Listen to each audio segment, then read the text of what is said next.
विनोद बिहारी महतो एक ऐसा नाम आज जो झारखंड राज्य बिहार राज्य से अलग हुआ है। इसमें विनोद बाबू का भी अहम योगदान रहा। पर सवाल ये उठता है, आज भी झारखंड राज्य में कई लोग इन्हें अच्छे से जानते तक नहीं हैं। विनोद बाबू कैसे गरीबी से निकलकर राजनीति में आगे आए और किस लिए वकील बनने की जिद रखी, और आज जो झारखंड के अंदर जेएमएम का झंडा शान से लहरा रहा है, इसका गठन कैसे किया था, आइए समझते हैं सब कुछ। झारखंड के धनबाद जिले के बलियापुर प्रखंड के एक छोटे से गांव बड़ादाहा में 23 सितंबर 1923 को जन्मे विनोद बिहारी महतो का नाम आज भी हर झारखंडी के दिल में बसा है। एक साधारण परिवार में जन्म लेने वाले इस मेधावी बालक ने शिक्षा और संघर्ष के दम पर अपनी पहचान बनाई। उनके पिता का नाम महेंद्र महतो और माता का नाम मंदाकिनी देवी था। बचपन से ही पढ़ाई में तेज विनोद बिहारी ने 1941 में मैट्रिक की परीक्षा पास की, लेकिन परिवार की आर्थिक स्थिति खराब होने के कारण पढ़ाई छोड़नी पड़ी। अपने सपनों को जीवित रखने के लिए उन्होंने दैनिक मजदूर के रूप में धनबाद कोर्ट में काम करना शुरू किया।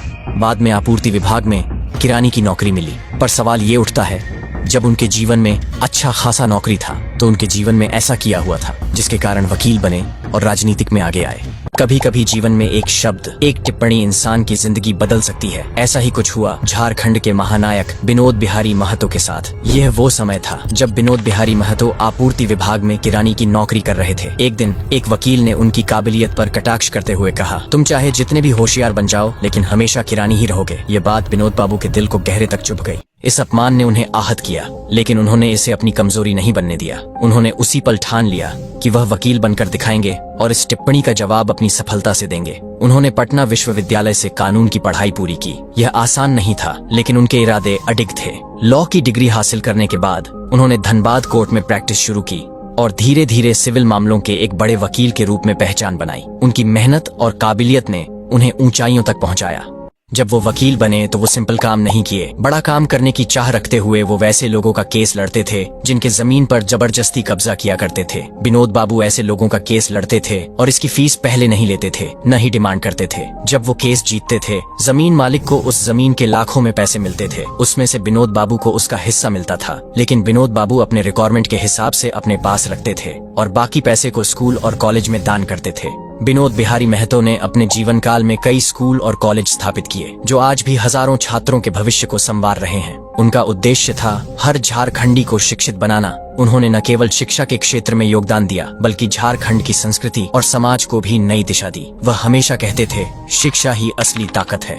विनोद बिहारी महतो न केवल एक शानदार वकील थे, बल्कि समाज सुधारक और झारखंड आंदोलन के प्रमुख नेता भी थे। 1956 में धनबाद में वकील के रूप में अपना करियर शुरू करने वाले विनोद बिहारी महतो ने जल्द ही यह महसूस किया कि झारखंड के आदिवासियों और कुर्मियों की समस्याओं का समाधान केवल कानूनी लड़ाई से संभव नहीं है। उन्होंने पंचेत डैम, मैथन डैम और सिंदरी कारखानों के निर्माण के कारण विस्थापित हुए हजारों लोगों के लिए केस लड़े। विनोद बिहारी महतो ने झारखंड आंदोलन को नई ऊर्जा देने के लिए कलम को अपना हथियार बनाया। उन्होंने अपने लेखन और विचारों के माध्यम से झारखंड के लोगों की आवाज को देश भर में उठाया। 1967 में उन्होंने शिवाजी समाज की स्थापना की। यह संगठन विशेष रूप से कुर्मियों की समस्याओं को हल करने के लिए बनाया गया था। उस समय दहेज प्रथा, बाल विवाह और जातिगत असमानताओं जैसी सामाजिक बुराइयां कुर्मियों के बीच बहुत प्रचलित थीं। शिवाजी समाज ने इन बुराइयों को खत्म करने के लिए कई आंदोलन किए। विनोद बिहारी महतो छत्रपति शिवाजी महाराज के बहुत बड़े प्रशंसक थे। शिवाजी ने जैसे मुगल शासक औरंगजेब के अत्याचारों के खिलाफ लड़ाई लड़ी, उसी तरह विनोद बिहारी महतो ने झारखंड के लोगों की सामाजिक और आर्थिक आजादी के लिए संघर्ष किया। शिवाजी समाज न केवल समाज सुधार का काम कर रहा था, बल्कि झारखंड आंदोलन को एक नई दिशा देने का भी प्रयास कर रहा था। यह संगठन झारखंड के आदिवासियों और कुर्मियों के अधिकारों के लिए लड़ाई लड़ने का प्रतीक बन गया।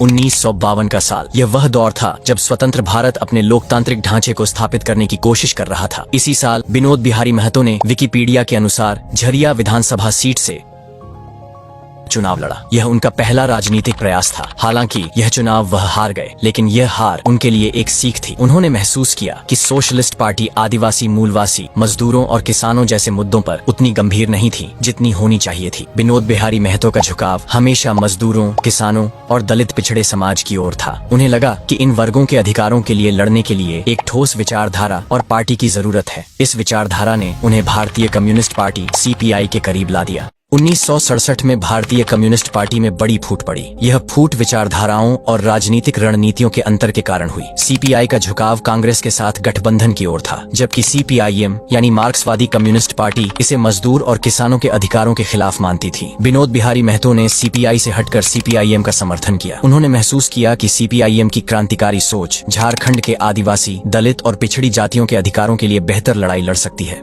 1971 में उन्होंने धनबाद लोकसभा सीट से भारतीय कम्युनिस्ट पार्टी मार्क्सवादी के टिकट पर चुनाव लड़ा। इस चुनाव में उन्होंने जनता का बड़ा समर्थन हासिल किया और दूसरा स्थान प्राप्त किया। हालांकि वे यह चुनाव नहीं जीत सके, लेकिन उनकी लोकप्रियता और झारखंड के मुद्दों को उठाने का उनका प्रयास सराहनीय रहा। विनोद बिहारी महतो ने 25 साल तक भारतीय कम्युनिस्ट पार्टी मार्क्सवादी के सदस्य के रूप में काम किया। इस दौरान उन्होंने न केवल झारखंड के अधिकारों की लड़ाई लड़ी, बल्कि सामाजिक और आर्थिक न्याय के लिए भी संघर्ष किया। उनका मानना था कि कम्युनिस्ट पार्टी के मंच का उपयोग करके वे झारखंड के वंचित वर्गों की आवाज को मजबूती दे सकते हैं। विनोद बिहारी महतो का मानना था कि कांग्रेस और जनसंघ जैसे दल सामंतवादियों और पूंजीपतियों के हितों के लिए काम करते हैं। उन्होंने कहा था, इन दलों के सदस्य के रूप में दलित और पिछड़ी जाति के लिए लड़ना मुश्किल है, क्योंकि ये दल कभी भी कमजोर वर्गों के अधिकारों को प्राथमिकता नहीं देंगे। उनकी यह सोच उन्हें अन्य नेताओं से अलग बनाती थी। वह पार्टी की सीमाओं में बंधने वाले नेता नहीं थे। उनका हर कदम समाज के वंचित वर्गों के हित में था।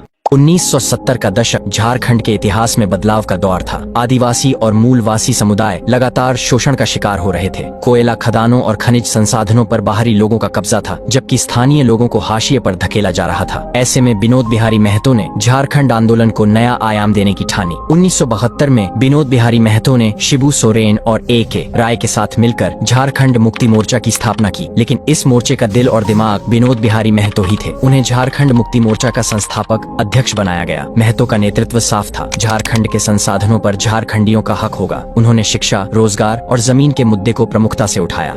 विनोद बिहारी महतो अपने 4 दशक के राजनीति जीवन में 7 बार विधानसभा का चुनाव लड़ा, जिसमें 1980 से 1950 वे टुंडी से विधायक रहे। फिर 1990 में उन्होंने सिंदरी और टुंडी दोनों सीटों से विधानसभा सदस्य का चुनाव जीता। इसके बाद 19 में वे गिरिडीह से लोकसभा के सदस्य बने। विनोद बिहारी महतो का निधन 18 दिसंबर 1991 को हुआ, लेकिन उनके कार्य और उनके संघर्षों की गूंज आज भी लोगों के दिलों में जीवित है। विनोद बिहारी महतो का जीवन हमें यह सिखाता है कि संकल्प, संघर्ष और समर्पण से समाज में बदलाव लाया जा सकता है। उन्होंने झारखंड के वंचित और शोषित वर्गों को न्याय दिलाने का सपना देखा और उसे अपनी अंतिम सांस तक पूरा करने का प्रयास किया। आज उनका योगदान झारखंड के इतिहास में अमिट है। उनकी सोच और विचारधारा हम सभी को प्रेरित करती है कि हम अपने अधिकारों के लिए खड़े हों और समाज को बेहतर बनाने में अपना योगदान दें। अगर आपको यह वीडियो पसंद आई हो तो इसे लाइक करें, चैनल को सब्सक्राइब करें और कमेंट में बताएं कि विनोद बिहारी महतो के जीवन से आप सबसे ज्यादा प्रेरणा किस बात से लेते हैं।